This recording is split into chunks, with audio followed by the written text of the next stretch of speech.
We have a shortage of American workers that don't want to do the job. Really? This is the quality? You know, a lot of men will say, I'm not kissing no one's ass. I'm not saying kiss ass. How can we fix that problem? Like what do we have to create? How can we motivate? How do you motivate your son not to play basketball, not to chase NBA? That was a good question though, by the way. How often, in your observation, subcontractors don't get paid in this industry or get screwed by bigger companies? I subcontract for 10 years before I went on my own. 2 times I didn't get paid, but I would say it was my fault though. A lot of, I tell guys all the time is... How was it your fault? Moving too fast. We had chased a storm out to Oklahoma and Tulsa one year. This is, I think, '04. Yeah, it might have been '04. And I went out there. I had the best crew I've ever had in my life, man. 6 animals, and we all could put on 20 square a day. And we went out there with this guy, and he giving us a roof a day, and we were doing great. And some guy walked on my job site and said, "Hey, man, I got a church. I've been watching you guys. You guys are one of the best crews I've ever seen. You want to do this church?" I said, "Yeah, we're doing it on the weekend. That's cool." My guys were cool with it. So we went and did it. It was probably 100 square. He paid me up front. We got done. He said, "I got another one." This job was probably 300 square. And we were moving so fast. I was doing jobs for these guys, and we got into some good weather. I got my job done early, and I jumped on his job early to try to get a jump on it. And his money was good. He paid me up front for the last smaller job. I said, "Don't worry about it."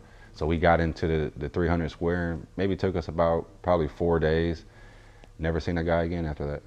He set us up. You know, he had us. He gave us the small job to come in with the big job, and never got paid. So something like that. But I've never worked for a contractor that I've actually done a roof for. And if we had a problem with installation that I couldn't, you know, talk, communicate, work it out, and get paid. Never. How can you not get paid on something like church?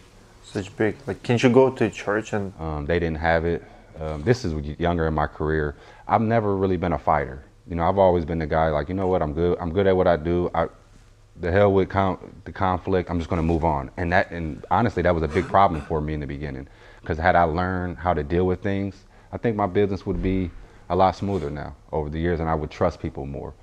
But I'm just not a conflict person. I hate conflict, so I'd rather just turn my cheek, take the loss, and keep it moving. And I would say 10-20% of subcontractors that go out here unexperienced, don't really know what they're doing, take a risk of not getting paid. That was a good question, though, by the way. I see a bigger problem. I see that's bigger companies, they do pay, but they always shorten. They always find a reason, and very unreasonable reason. I hear stories like where, contractors don't pay, fine their crews like $1,000 for not cleaning up. Well, I understand $100, $200, but when you take $1,000 off $2,000 bill just because you didn't clean up, I mean, are you really fair, or are you offering it to the homeowner?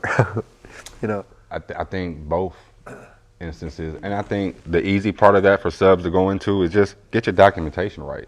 Get a firm understanding on your agreement, and if there's something that you don't like in your agreement that's sort of unrealistic, deal with that then before you get on the roof, because a lot of times these companies take advantage of the subs. Once you get on that roof and you put that first nail in there, they got you. They got the line, the hook sunk in your mouth, and they're pulling. So I just think a lot of guys need to understand their value going in to a situation with a contractor. And I think being level-headed, don't have the attitude. I mean, we all want to scream sometimes, but there's been instances where I've been taken advantage of, and because I didn't panic and scream and cuss someone out, we were able to sit down as men and work it out, even if they were wrong. And I know, a lot of men will say, "I'm not kissing no one's ass." I'm not saying kiss ass, but be smart about it, though. Be smart about business. Be smart about completing the project. And a lot of times, a lot of subs get in trouble is they'll do 4 or 5 jobs. They're owed 2 or 3 jobs, and they feel like they got to keep working to get paid. Because if they, they'll get work orders that Monday for 4 jobs that week, and they're like, "Well, they owe me for 3 jobs. If I don't do this, they're going to play with my money." Next thing you know, they're doing those 4 jobs. Now they're 7 in the hole. I've been there, so I know how easy it is to get consumed in that. Next question is broad, but it's very important. How many roofers do you feel like, at least in your area, Indianapolis, are illegal in this country? I know we Well, can't we're, know we can't know, nobody knows the numbers, but if you would have to guess, how many are illegals in the trade, the guys who are installing with the guns? I would say it's probably 20%, but you go in places like Texas. She's like, what? Well, you're asking me roofing, right? So we're saying roofing, but you go down to Texas, it's easily 70-80% down there, easily. And I'm sure we have another question coming with that. Sure.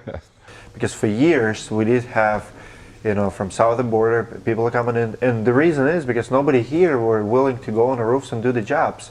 And now, not only from south of the border, like guys from Ukraine, Russia, Romania, we were coming here too, and we loved the opportunity. When I came here, like my first job in 2005 was siding installer. I was getting paid $10 an hour, but for me it was still a dream job. I mean, I was making $500-600 while I was learning the trade. So you're getting paid while you're learning, and it was a great opportunity. I know a lot of guys right now, like because I have a lot of friends in the trades overseas, reaching out through the channel, like from Ukraine, like amazing guys. Those guys, if you look at the work ethics, they all wear uniforms, they've trained.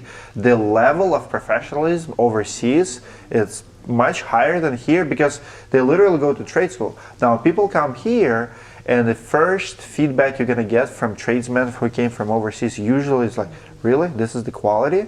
Because everything is fast, money driven, go, go, go. Standards are lower. But how are we going to fix the problem? And what happens with immigration? Are you pro border, against the border? And is it good for the industry? I'm 50-50. I'm going to tell you why.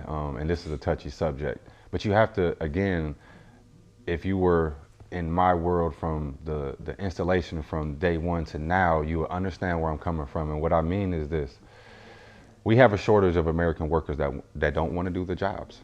For whatever reason, you could say these kids are lazy, you could say they want to, play video games, you could say whatever you want to say, and that's fair. Okay, we all know that is the problem. But there's storms coming in every day. There's roofs that need to be done. So if these illegals didn't do the work, think about where our industry would really be right now. So the guys that's complaining, and this is where my passion, and this is where my different lane is getting ready to start for my career, because of this one issue that we have. We don't have enough kids in this generation that want to do this. Like you said, you came out here $10 an hour, you were grateful, you were humble, you were a hard worker. In that sense, I don't think that model would work for the new generation.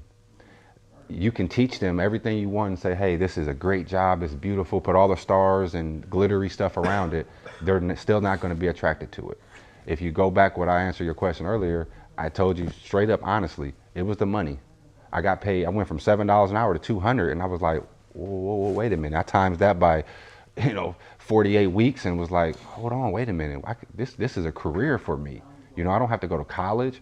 So all that, we can tell these kids that and say, you don't have to go to college, you can start your own business, it's that easy.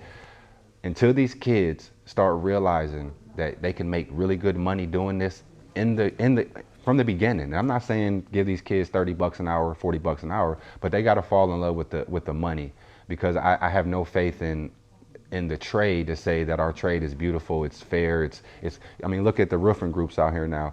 I wouldn't dare let him get involved in these roofing groups. It'll chase these kids away. I get messages from guys all the time that's like, man, I want to get out the group, but man, you've kept me around. I feel hope. I got hope. And unfortunately, until we get the industry of guys that actually roof, that's out in the field, take the owners and salesmen away, till we get the installers to feel respected, even for themselves, I don't see the immigration part going away anytime soon, because they're the only ones installing these roofs on a high.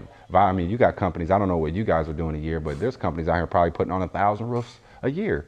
1,000 roofs a year. Now you divide that by 40 weeks. That's a lot of roofs they're putting on. And I can guarantee you any big company in America that's putting on that type of volume are not using all in-house crews, and you know that. Yep. If I would have went to business school 15 years ago, Lord knows where I'd be right now. So the kids definitely need that. But as far as fixing our problem, to get these bigger companies to say, hey, you guys are making all this money, let's all put into the pot, and we'll start in the middle of America, and we'll put one high school there. And let's start identifying the kids that are great in 14, 15, 16. whether we do some initial tests to figure out who these kids are, but we get these kids here and we graduate contractors. We get kids that's 20 years old that's making 100, 200 grand. Now their friends are seeing them like, wait a minute, he's respected. He's a roofer, but he's making this money. Until these kids see that, then I believe it'll create a domino effect, and they're all want to be a part of that. Until we can get to that, I have no faith. I mean, come on. I mean, we're sending kids to college for 4 years for $100,000 debt, and they're not even using the degrees. They're working at McDonald's. So if we as a country can identify that and say, hey, look, and I'm not saying, I know bigger companies are going to say, oh my God, this kid, he's talking madness, but I'm not though. And I think we all contractors know, like you said, there's a reason why you asked me that question about immigration, because there is a problem out here. I used to be mad at those guys. But now as I'm gotten older and I realize, well, I haven't even grown my business because I'm scared to trust anybody. These are the only guys out here doing it.